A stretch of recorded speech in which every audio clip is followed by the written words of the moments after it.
శ్రీ లక్ష్మీ నరసింహస్వామి జ్యోతిష్యాలయం. మీకు తీరని ఎటువంటి సమస్యలు ఉన్నా పూజారి గురువుగారిని సంప్రదించండి. ప్రేమ, పెళ్లి, భార్యాభర్తల సమస్యలు, స్త్రీ వశీకరణ, పురుష వశీకరణ, ప్రత్యేకమైన పూజలు చేయబడును. నమ్మకంతో గురువుగారిని సంప్రదించండి.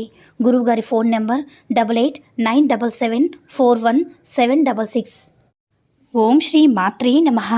ఓం శ్రీ వారాహిదేవి నమః. అమ్మవారి భక్తులందరూ కూడా నమస్కారం అండి. అమ్మవారి ఆశీర్వాదంతో, ఆ తల్లి చెల్లని చూపుతో అందరూ కూడా సుఖంగా, సంతోషంగా, అష్టైశ్వర్య, ఆరోగ్య, అభివృద్ధితో ఉండాలని మనస్ఫూర్తిగా కోరుకుంటూ ఈరోజు ఈ వీడియోని మొదలు పెడుతున్నాను. ఈరోజు వీడియోలో మనం చూడబోయేది ఏంటంటే, డబ్బు అర్జెంటుగా అవసరమైనప్పుడు, అలాగే అసలు విపరీతమైన డబ్బు కష్టంలో ఉన్నప్పుడు, ఇప్పుడు చెప్పబోయే ఈ 3 మాటలు చెప్పుకున్నప్పుడు ఆ క్షణమే మీ చేతికి డబ్బు వచ్చి చేరేంత పవర్ఫుల్ అయినటువంటి మాటలనేవి మీతో నేను షేర్ చేసుకోబోతున్నాను. ఇవి మనకి చాలా పవర్ఫుల్గా, మనకి ఎక్స్ప్రెస్ వేగంతో మనకి ఫలితాన్ని ఇస్తాయన్నమాట. సో ఈ 3 మాటలు ఏమిటి, ఎప్పుడు చెప్పుకోవాలి, ఎలా చెప్పుకోవాలి అనేది పూర్తిగా ఈ వీడియోలో చూద్దాం. మనం డబ్బు కోసం చాలా పరిహారాలు కానివ్వండి, అలాగే పూజలు, వారాహి అమ్మవారి మంత్రాలు, వీటితో పాటు Angel numbers, law of attraction methods అని చాలా విధాలుగా మన వీడియోస్ అనేవి చూస్తూ ఉన్నాం కదా. వాటిలో భాగంగానే ఇప్పుడు మనకి డబ్బుకు సంబంధించిన ఒక లా ఆఫ్ అట్రాక్షన్ మెథడ్ అనేది మీతో షేర్ చేసుకోబోతున్నాను. ఈ 3 మాటలు అనేవి మీరు చెప్పుకున్నప్పుడు తప్పకుండా మీకు ఆ తర్వాత క్షణమే మంచి రిజల్ట్ కనిపిస్తుంది అన్నమాట. ఇక ఎలా చెప్పుకోవాలి, ఎలాంటి వారు చెప్పుకోవాలంటే, విపరీతమైన డబ్బు కష్టంలో ఉన్నప్పుడు, ఎక్కువగా డబ్బు అవసరంతో ఉన్నవారు ఈ యొక్క 3 మాటలు చెప్పుకున్నవారు, మీకు కావాల్సిన డబ్బు, మీరు కోరుకున్న డబ్బు, మీరు అవసరమైన డబ్బు తప్పకుండా మీకు వచ్చి చేరుతుంది. అంత పవర్ఫుల్ అయినమాట మాట కాబట్టి ఈ యొక్క మెథడ్ ఫాలో అవడానికి ఎలాంటి రూల్స్ అండ్ రెగ్యులేషన్ అనేవి లేవన్నమాట. ఎలాంటి రెస్ట్రిక్షన్స్ కూడా లేకుండా ఎవరైనా ఎప్పుడైనా సరే, ఎలా అయినా సరే చెప్పవచ్చు. కట్టుబాట్లు అనేవి ఏమీ లేవు కాబట్టి చాలా సులభమైన మాట కాబట్టి ప్రతి ఒక్కరు కూడా చెప్పుకోవచ్చు. అయితే ఈ మాట చెప్పుకోవడానికి సమయం అంటూ ఏమైనా ఉందా అంటే, మీకు ఎప్పుడైతే ఖాళీ సమయం దొరికి కొంచెం ప్రశాంతంగా, రిలాక్స్గా ఉంటారో అప్పుడు కనీసం 5 నుంచి 10 నిమిషాల వరకు చెప్పుకున్నా కూడా తప్పకుండా మీకు 100% రిజల్ట్ అనేది వస్తుంది. ఎక్స్ప్రెస్ వేగంతో మీకు డబ్బు అనేది వచ్చి చేరుతుంది. ఎన్ని రోజులు చెప్పుకోవాలంటే, మీకు కావాల్సిన డబ్బు వచ్చేంత వరకు కూడా చెప్పుకోండి. అంటే ఒక 5 రోజుల్లో మీ పిల్లవాడికి ఫీజు కట్టాలనుకోండి, మీరు చాలా విధాలుగా ప్రయత్నిస్తున్నారు కానీ రాలేదు, లాస్ట్ డేట్ దగ్గర పడుతుంది. అలాంటప్పుడు ఈ 5 రోజులు కూడా చెప్పుకోవచ్చు అనమాట.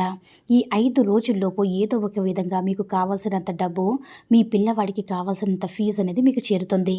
అది మీ దగ్గర ఎవరి దగ్గర అయినా సరే, అంటే అప్పటి వరకు మీరు లోన్ పెట్టుకుని, లేదంటే మీకు ఇవ్వాల్సిన డబ్బు, రావాల్సిన వ్యాపారంలో పెండింగ్ అయ్యి ఏదైనా డబ్బు ఉన్నా, ఏదోలాగా డబ్బు అయితే మీకు అవసరం అనేది డబ్బు చేరుతుంది. అదేవిధంగా పిల్లల కోసం మనం ఏదైనా ఒక తలపెట్టినప్పుడు ఆ పనికి మనం పెట్టుబడిగా ఎదురు చూస్తూ ఉంటాం కదా. మనం మొత్తం కానివ్వండి, అలాగే మీకు రావాల్సిన మొత్తం ఎవరి దగ్గరైనా మీకు డబ్బులు ఉండిపోతాయో, రేపిస్తాం, ఎల్లుండిస్తామని చెప్పి పెండింగ్ పెడుతూ ఉంటారు కదా. అలాంటి వారు ఆ డబ్బు రావాలని మొత్తం కూడా మీకు అమౌంట్ అయితే సింపుల్గా ఒక 50,000 మీకు రావాల్సి ఉంది కదా. వాళ్ళు అంటే రేపు ఇస్తారు, ఎల్లుండి ఇస్తారని చెప్తారు. ఈ యొక్క 3 మాటలు అనేవి చెప్పుకుంటే చాలు. చెప్పుకున్న తర్వాత డబ్బు అనేది వాళ్ళు అతి త్వరలోనే ఇచ్చేస్తారనమాట. ఒకరికి ఇవ్వాల్సిందే కాదండి, మీకు అవసరమైన మొత్తం కూడా. అంటే మీరు అర్జెంటుగా అంటే డబ్బు ఏదైతే వెతుకుతూ ఉంటారో అది తప్పకుండా మీకు కావాలి అనుకున్నప్పుడు ఈ 3 మాటలు చెప్పుకుంటే చాలు. కొన్ని రోజుల్లోనే మీకు అవసరమైనంత ధనం మీ దగ్గరికి వస్తుంది. రావాల్సిన సమయానికి రావాలని కోరుకున్నప్పుడు చెప్పుకుంటే సరిపోతుందనమాట. సమయం అనేది అంటే మీరు ఎప్పుడైతే రోజులో ఫ్రీగా ఉంటారో, కొంచెం రిలాక్స్గా ఉండే సమయం వచ్చి మీరు చెప్పుకున్నప్పుడు తప్పకుండా జరుగుతుంది. రిలాక్స్గా ఉండే సమయంలో పూర్తిగా చెప్పుకోగలం కదా. ఇక ఆ 3 మాటలు ఏంటంటే, మనకి డబ్బును చేర్చిపెట్టే ఆ 3 మాటలు ఏంటంటే, కుబేర జలం ఏర్పడాలి, కుబేర జలం ఏర్పడాలి, కుబేర జలం ఏర్పడాలి, కుబేర జలం ఏర్పడాలి. ఈ యొక్క 3 మాటలు చెప్పుకుంటే చాలు. తప్పకుండా కుబేరుడి యొక్క అనుగ్రహంతో మీకు కావాల్సిన మొత్తం అనేది వస్తుంది. డబ్బు అనేది ప్రతి ఒక్కరికి అవసరమే కదా. దానికోసమే మనం రేయింబవళ్ళు కూడా శ్రమిస్తూ ఉంటాము. కానీ కొన్నిసార్లు మనకి అవసరమైన సమయానికి డబ్బులు రాకపోవడం ఎంత ఇబ్బంది కలిగిస్తుందో కదా. ఉదాహరణకి ఒక హాస్పిటల్ ఖర్చులు కానివ్వండి, లేదంటే పిల్లల ఫీజులు కానివ్వండి, అవసరంలో మీకు డబ్బు అనేది అవసరమైనప్పుడు ఈ ఒక్క మాట చెప్పండి చాలు. ఒక్కసారి ప్రయత్నించండి, మంచి ఫలితాన్ని పొందండి. ఈ వీడియో నచ్చినట్లయితే లైక్ చేసి షేర్ చేయండి. మరిన్ని వీడియోస్ కోసం మన ఛానల్ని సబ్స్క్రైబ్ చేసుకుని మాకు కొంచెం సపోర్ట్ చేయండి. సర్వే జన సుఖినో భవంతు. ఓం శ్రీ మాత్రే నమః. ఓం శ్రీ వారాహిదేవ్యే నమః.